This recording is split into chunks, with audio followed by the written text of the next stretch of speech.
Hello दोस्तों, target ज्ञान में आपका स्वागत है। जैसा कि हम आप लोगों को एक बार बोले थे कि मैं एलआईसी असिस्टेंट का डिटेल्स लाने वाला हूं, मतलब तो इसमें इस वीडियो में हम ये देखेंगे कि ये एलआईसी असिस्टेंट का जॉब कैसा है, इसमें कैसे काम करना पड़ता है, क्या क्या काम होता है।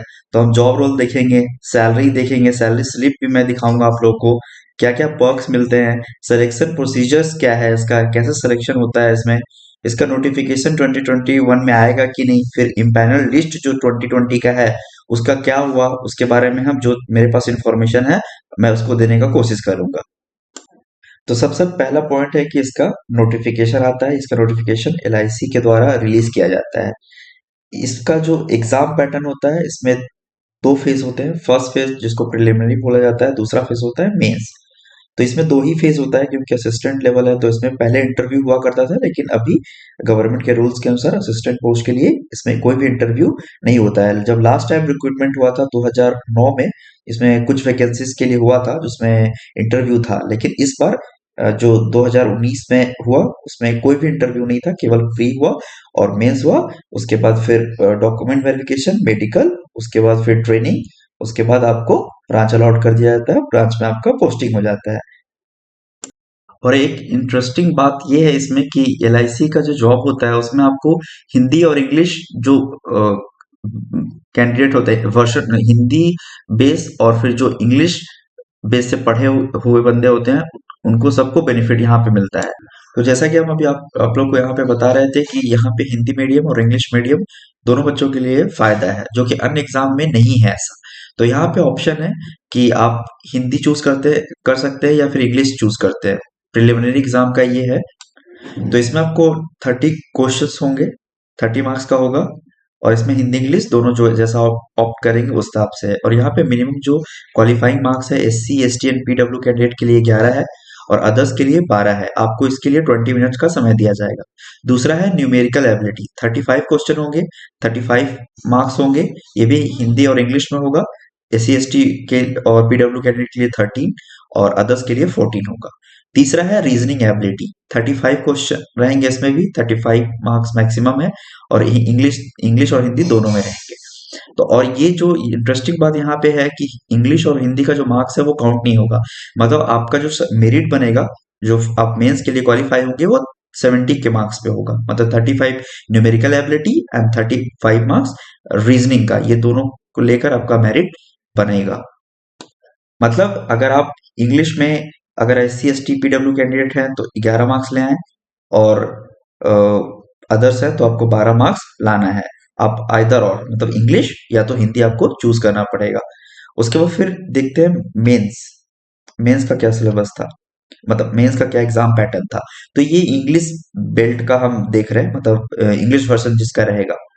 तो क्योंकि ये मैंने खड़गपुर डिवीजन का साइट से डाउनलोड किया है।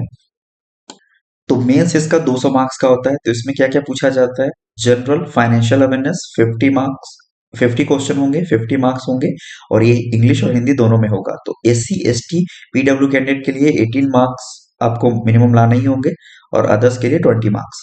उसके बाद दूसरा सेक्शन है जनरल इंग्लिश, 40 क्वेश्चन होंगे, 40 मार्क्स इंग्लिश में होगा, ये इंग्लिश है। तो S C S T PWD के लिए 14 और अदर्स के लिए 60। क्वांटिटेटिव एप्टीट्यूड, इसमें 50 क्वेश्चन होंगे, 50 मार्क्स इंग्लिश हिंदी, उसके साथ आपको 18 यहाँ पे लाना होगा minimum marks S C S T PW candidate के लिए, अदर्स के लिए 20।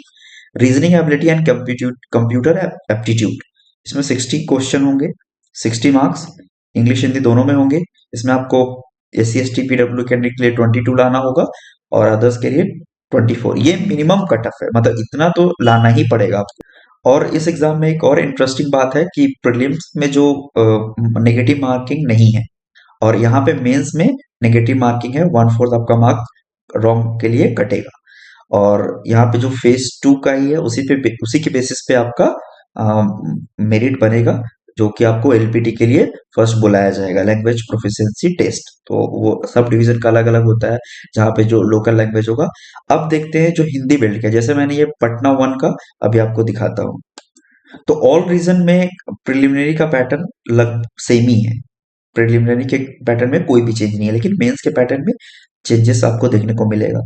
जैसे कि यहाँ पे general financial awareness 40 question, 40 marks, English और हिंदी में रहेगा। मिनिमम जो S C S T PW candidate के लिए आपको 14 और अदर्स के लिए 16।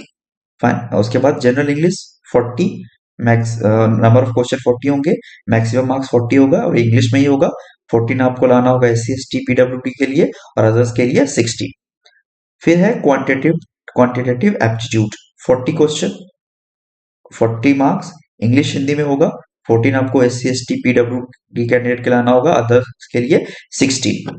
उसके बाद reasoning ability and computer aptitude, तो इसमें आपका 40 क्वेश्चन होंगे, 40 मार्क्स, इंग्लिश हिंदी और S C S T PWD के लिए 40 और 60। और सेक्शनल टाइमिंग आपको यहाँ पे 30 मिनट 30 मिनट 30 मिनट आपको दिया जा रहा है। उसके बाद यहाँ पे एक्स्ट्रा क्या है, हिंदी लैंग्वेज, जो कि 40 क्वेश्चन है, 40 मार्क्स, हिंदी में आएगा ये। 40 S C S T PW candidate के लिए है, अदर्स के लिए 16 है। और ये 30 मिनट का आपको टाइम यहाँ पे मिलेगा। तो टोटल यहाँ पे 2 आवर्स 30 मिनट आपको दिए जाएंगे 200 क्वेश्चन के लिए। तो जो बच्चे हिंदी मीडियम के हैं तो यहाँ पे उनको एडवांटेज है, वो हिंदी अपना ऑप्ट करके दे सकते हैं, जो कि अन्य एग्जाम में ऐसा सुविधा नहीं होता है। एकमात्र एलआईसी ही ऐसा है जो कि इस तरह का सुविधा देती है आपको। तो यहाँ पे जो सेक्शनल कट ऑफ है वो बहुत क्रिटिकल होता है, क्योंकि बहुत बच्चों का ओवरऑल तो बहुत ज्यादा मार्क्स था, लेकिन बहुत का इस बार जो ये जनरल फाइनेंशियल अवेयरनेस का पार्ट है वो उसका मिनिमम कट ऑफ ही क्वालिफाई नहीं कर पाए थे। बहुत लोगों का अच्छा मार्क्स था, तो आप लोग को यही बोलेंगे कि आप लोग इस सेक्शन को बहुत अच्छे से तैयारी करिए, ताकि मतलब कोई भी ऐसा सेक्शन को आप ऐसे निगलेक्ट करके नहीं चल सकते। आपको ओवरऑल सारे सेक्शन पे मेहनत करना होगा। लेकिन आजकल जनरल फाइनेंशियल अवेयरनेस का जो क्वेश्चन है वो काफी डाटा बेस क्वेश्चन आ रहा था, तो काफी डिफिकल्ट था इस बार करना। तो जो जिसका भी ये सेक्शन स्ट्रांग था उसमें अच्छा परफॉर्म किए, तो उनका सिलेक्शन निश्चित हो ही गया था।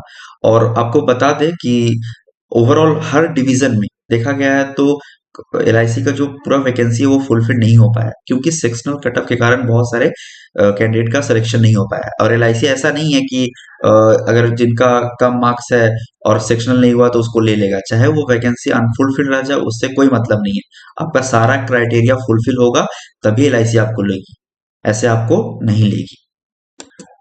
उसके बाद आपका मेंस एग्जाम खत्म हो जाता है। उसके बाद जैसे कि इस बार 22 दिसंबर को मेंस हुआ था और 16 जनवरी को रिजल्ट आ गया था, करीबन वही 20 दिन के अंदर, 20-25 दिन के अंदर रिजल्ट आ गया था इस बार।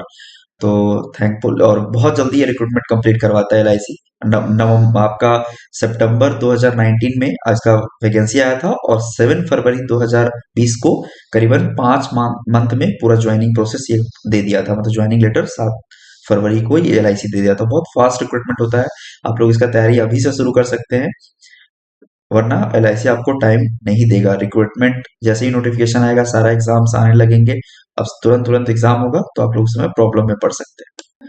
तो फाइनली आपका मेंस अगर क्लियर हो जाता है तो उसके बाद आपको एलपीटी के लिए बुला दिया जाता है। तो इस बार काफी अचंभा वाला बात था कि आप मेंस क्वालिफ आपका रिजल्ट आया शाम को ही और रात में आपको मेल आ जाता है एलपीटी का। मतलब काफी अचंभा वाला बात है कि इतना फास्ट कैसे हो सकता है।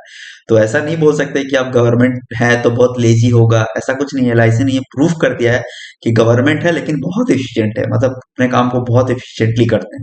तो ये एलआईसी ने ये प्रूफ कर दिया। आप शाम को रिजल्ट देखें और आपको रात में मेल आ रहा है आपका एलपीटी के लिए, डॉक्यूमेंट वेरिफिकेशन के लिए, वो सारा आपको मेल करते हैं। तो उसके बाद आपको एलपीटी के लिए बुलाया जाता है, लैंग्वेज प्रोफिशिएंसी टेस्ट। उसके बाद आप उसको क्वालिफाई करते हैं। तो लैंग्वेज प्रोफिशिएंसी टेस्ट में हम आपको बता दें कि क्या होता है। तो लैंग्वेज प्रोफिशिएंसी टेस्ट में आपको एक पैसेज देंगे, उसमें आपको क्वेश्चन आंसर करना होगा। और एक ऐसे भी आया था इस बार, मतलब अच्छा लेवल का दे रहा था, मतलब वो लोग उसके बाद कोई कोई में ऐसे दे रहा था और कहीं लेटर लिखने के लिए आ रहा था। तो इस तरह का, मतलब आप उसको नेग्लेक्ट करके नहीं चल सकते हैं। तो और इसमें बच्चे बहुत फेल भी हुए हैं, मतलब ऐसा नहीं है कि आप एलपीटी को हल्के में ले ले और उसकी तैयारी नहीं कर रहे हैं। तो बहुत सारे बच्चे हैं जो डिफरेंट डिफरेंट डिवीजन से करते हैं, तो वो थोड़ा सावधान रहे और अप्लाई सोच समझ के करें। इस लैंग्वेज पे थोड़ा बहुत आपको कमांड होना चाहिए। अब एक थोड़ा आउट्स बताते हैं इसका कि एलपीटी के बारे में। तो बहुत सारे डिवीजन में ऐसा था कि बहुत लोग मतलब डिफरेंट डिफरेंट रीजन से आए थे और उनका एलपीटी पास हो गया। तो यहाँ पे जो यूनियंस हैं थोड़ा वो काफी हेल्पफुल है, मतलब वो लोग मदद करते हैं, आपको गाइड करते हैं कि एलपीटी में क्या किस तरह से तैयारी करना है। वो लोग सेशन भी करवाते हैं ताकि हर बच्चा पास हो जाए। तो बहुत हेल्पफुल होता है। आप एटलीस्ट अगर आपको अगर थोड़ा बहुत भी नॉलेज है तो आपको यहाँ से अच्छा खासा मदद मिल जाता है यूनियन के थ्रू। वो लोग आपको तैयारी करवाते हैं, प्रिपरेशन करवाते हैं, उसके बाद आप दे सकते हैं। उसके बाद आपका डॉक्यूमेंट वेरिफिकेशन होता है। उसके बाद फिर आपका बायोमेट्रिक होता है। फिर आपको वो अपॉइंटमेंट लेटर मिल जाता है। फिर आपको बोला जाता है कि आप यहाँ पे रिपोर्ट करिए, मतलब कहीं रेस्टोरेंट, कोई रेस्टोरेंट में ही जनरली ट्रेनिंग होता है। वो एक 1 वीक का ट्रेनिंग होता है, पूरा 10 दिन लगभग ट्रेनिंग होता है। उसके बाद फिर आपका 3-4 दिन में आपको नेक्स्ट जो वीक होगा, मतलब मंडे, उस दिन आपको बोला जाएगा ब्रांच में रिपोर्ट करने के लिए। तो इस तरह से आप ब्रांच में रिपोर्ट करते हो। तो उसके बाद वहां पे आपका 6 मंथ का ट्रेनिंग होता है, मतलब प्रोबेशन पीरियड में रहते हो। उसके बाद 6 मंथ कंप्लीट होने के बाद आपको कंफर्मेशन लेटर मिल जाता है। आप एक कंफर्म्ड एम्प्लॉय बन जाते हो एलआईसी के। अब सबके मन में ये उत्साह हो रहा था कि इतना कुछ किए, इतना मेहनत की, अब सैलरीज क्या होगा, पर्क्स क्या है। तो चलिए अब उसके बारे में बात कर लेते हैं। तो हम आपको अगस्त मंथ का सैलरी स्लिप भी दिखाएंगे कि कितना सैलरी एलआईसी देती है असिस्टेंट को एक। तो ये है life life insurance corporation of India का एक एम्प्लॉय है, उसका अगस्त मंथ का सैलरी स्लिप है। असिस्टेंट उनका डेजिग्नेशन है। तो बेसिक पे इसका 16,190 रुपीज है। डियरनेस अलाउंसेस 11,462.52 है। एचआरए है 11,133। ये सीसीटी के लिए है। तो यहाँ पे 7% मिलता है। अगर आपका पोस्टिंग बड़े शहरों में होता है तो ये आप 2,000 प्लस ही और मान सकते हैं एक्स्ट्रा यहाँ पे। और ट्रांसपोर्ट अलाउंसेस आपको मिलता है 460। उसके साथ डिडक्शन क्या होता है, ये इन्होंने जो एम्प्लॉय इनका है वो इंश्योरेंस प्रीमियम भी है, ये एक्स्ट्रा है, आप इसको नहीं ले सकते हैं, तो ये उसके सैलरी से कट रहा है, तो ये इसमें काउंट नहीं होगा। स्पोर्ट एंड रिक्रिएशन क्लब का आपको 20 रुपीज कटता है। मेडिक्लेम 140, ये कंपलसरी आपको लेना ही पड़ेगा, एम्प्लॉय के नाम पे है। उसके बाद न्यू जीआई स्कीम 97, ये आपका कटेगा। प्रोफेशनल टैक्स 150 कटता है। उसके बाद ऑप्शनल मेडिक्लेम है, ये आपका पेरेंट्स के ऊपर है, तो ये भी ऑप्शनल है, आप ले सकते हो नहीं भी ले सकते हो। 50 लाख का यहाँ पे कवर है, जो कि सब्सिडी रेट पे आपको यहाँ पे मिल रहा है। एलआईसी भी इसका कुछ वहन करता है। उसके बाद जीआईसी प्रीमियम है, जो कि कटता है वो 840 रुपीज। उसके बाद आपका पेरेंट्स का भी कटता है 150। तो ये सब चीज है। तो आपको ओवरऑल जो नेट पे है वो 24,151 रुपीज है। इसमें अगर आप ये अगर कट कर देते हो, उसके बाद फिर आप उसमें और क्या ऐड कर सकते हो, आपको मील कूपन मिलता है, वो 170 रुपया आप वर्किंग डे पे मिलता है। तो जनरली वर्किंग डे 24 होता है, तो आप 170 × 24 कर लो, तो ये 4,080 रुपया के करीबन हो जाता है। इसके साथ न्यूज़पेपर का आपको 225 मिलता है, और आपको टेलीफोन का 250 मिलता है। तो आप ओवरऑल इस सबको कैलकुलेट करते हो तो आपको 30,500 के आसपास ये हो जाता है आपका। ये ग्रुप सी सिटी में है। अगर आप बड़े बड़े शहर में रहते हो तो वहां पे आप 3-4 हजार और एक्स्ट्रा मान के चल सकते हो, जो कि आपको वहां पे सैलरी हो जाएगा, इन हैंड आपको दिया जाएगा। और वैसे भी आप लोगों को पता ही है कि अभी जो सैलरी है वो हम लोग का अगस्त 2017 से ड्यू है। अभी वेज रिवीजन भी होने वाला है, तो ये सैलरी काफी अच्छा खासा बढ़कर हो जाएगा। तो एट प्रेजेंट अभी तक जो मैनेजमेंट है वो यूनियन को 16% वेज रिवीजन जो है हाइक, वो ऑफर किया है, बट अभी भी यूनियन उस पर एग्री नहीं हो पाया है। तो देखते हैं कि कितना सैलरी बढ़ता है एलआईसी एम्प्लॉय का।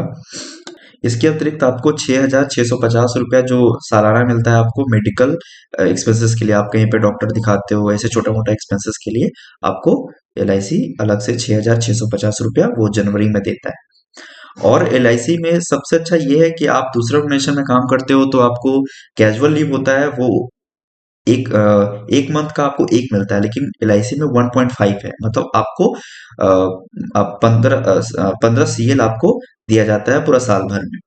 उसके अतिरिक्त आपको जो यहाँ पे कैजुअल प्रिविलेज लीव होता है वो हर 11 दिन आप काम होता है, वर्किंग काम करते हो तो आपका सॉरी काम नहीं, आप 11 दिन कंटिन्यूसली उसमें हॉलीडे और वर्किंग सारा काउंट लेकर अगर 11 दिन होता है तो उसमें एक प्रिविलेज लीव ऐड होता रहता है।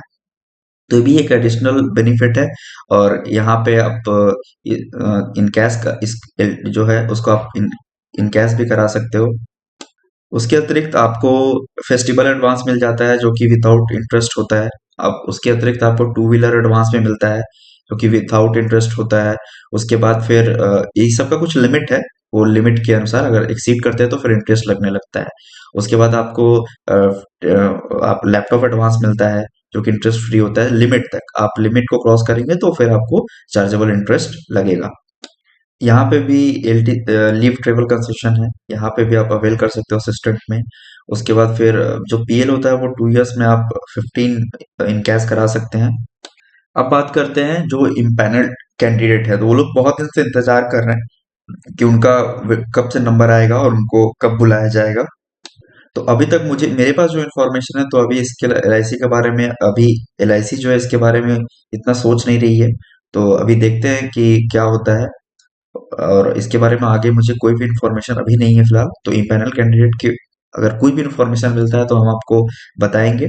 और रिक्रूटमेंट और नोटिफिकेशन के बारे में मैंने आरटीआई फाइल किया है, देखते हैं क्या रिप्लाई आता है। तो अभी तो ओवरऑल उम्मीद कर रहे हैं कि 2021 में 21 के एंड में वैकेंसीज आना चाहिए। उम्मीद ऐसा कर रहे हैं कि 2021 के एंड तक जो जर्नलिस्ट पोस्ट है एलआईसी डबल एओ और असिस्टेंट उसका एक्सपेक्टेड है ये कि हम उम्मीद करें कि इसका वैकेंसी आना चाहिए, जैसे ओवरऑल अगर ट्रेंड को देखा जाए तो। इस वीडियो में इतना ही। तो अब आप कौन सा ऑर्गेनाइजेशन का ये सैलरी स्लिप देखना चाहते हैं? तो अभी मैं नेक्स्ट लाने वाला हूँ ईएसआईसी यूडीसी का सैलरी स्लिप, उसका जॉब ग्रोथ, ये सब कैसे कैसे होता है। तो वो आप लोग बोलेंगे तो मैं नेक्स्ट वीडियो में उसको लाने का कोशिश करूंगा। तो ये आप बता सकते हैं ये वीडियो आपको कैसा लगा, कमेंट करके हमको बता सकते हैं ये वीडियो आपको कैसा लगा। इसमें और एक चीज हम ऐड करना चाहेंगे कि यहाँ पे इसका प्रमोशन लेवल क्या होता है, मतलब आप असिस्टेंट में सेलेक्ट होते हो तो आप क्या क्या बन सकते हो, कैसे कैसे क्या क्या प्रमोशन के लिए यहाँ पे रूल्स है। तो आप जब असिस्टेंट नियुक्त होते हो तो उसके बाद आपका जो नेक्स्ट पोस्ट होता है वो एजी होता है, हायर ग्रेड असिस्टेंट। तो इसके इसमें जो टाइम लिमिट है आपका जनरली 5 to 6 years लग जाता है अगर आप नॉर्मली कुछ नहीं करते हो, केवल ऐसे ही असिस्टेंट के तौर पे काम करते रहते हो। अगर आप एग्जाम देते हो इंटरनल लाइसेंसिएट एसोसिएट फेलोशिप ये सब एग्जाम अगर देते हो 1 वीक अगर आप करते हो तो डायरेक्ट डबल एओ आप 5 साल में 5 से 6 साल में बन सकते हो। तो हायरार्की इस तरह से है, एलआईसी असिस्टेंट, उसके बाद एचजीए, उसके बाद डबल एओ, फिर एओ, इस तरह से। उसके बाद है एडीएम, उसके बाद डीएम, उसके बाद SDM. SDM generally senior divisional manager होता है जो कि असिस्टेंट का अपॉइंटिंग अथॉरिटी होता है। तो आप भी बता सकते हैं कि और इसमें आप क्या चाहते हैं, मतलब इस तरह के वीडियो हम लाएं या ना लाएं। तो इस वीडियो में बस इतना ही। थैंक यू, धन्यवाद, जय हिंद।